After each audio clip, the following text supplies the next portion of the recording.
Some moments take a lifetime to be ready for. There's a story behind that.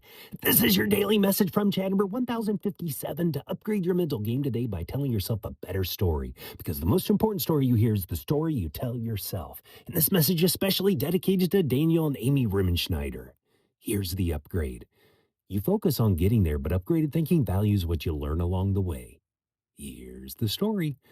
Astronaut Clayton Anderson grew up in a small town in Nebraska. As a boy, he watched the Apollo astronauts on TV and decided that's what he wanted to be. NASA didn't pay him much attention, though. He applied to the astronaut corps 15 times before he was selected. 15 times. Most people would have quit somewhere around the third or fourth rejection. When he finally made it, he learned a way of working that he calls plan, train, fly. Plan means figure out exactly what needs to happen. Train means practice every step until your body knows it without your brain having to ask. And fly means execute. By the time the moment arrives, you've already been there 1,000 times. The work is done. The moment is just where the work shows up. In 2007, Anderson flew. He went to the International Space Station and he was assigned to a spacewalk, his first ever. There's a moment when an astronaut steps out of the airlock for the first time into the vacuum with nothing between them and the universe but a suit. All he could see were icicles shooting from the back of his left boot and black beneath him. Anderson, decades after that little boy in Nebraska, says the words that ran through his head as he stepped out were, "I was born to be here." He talks about the overview effect, what astronauts experience when they look back at Earth from orbit. He says the atmosphere is only about a quarter of a millimeter thick, the whole shell that holds every breath any human has ever taken. A quarter of a millimeter.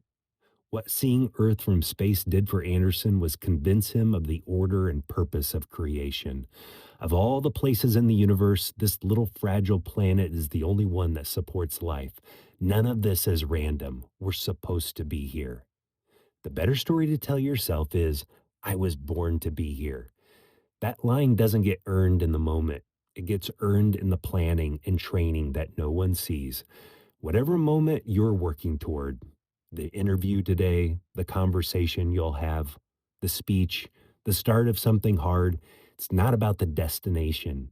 It's about what you learn along the way that lets you say when the door opens, "I was born to be here." It's not an accident. You go nowhere today by accident.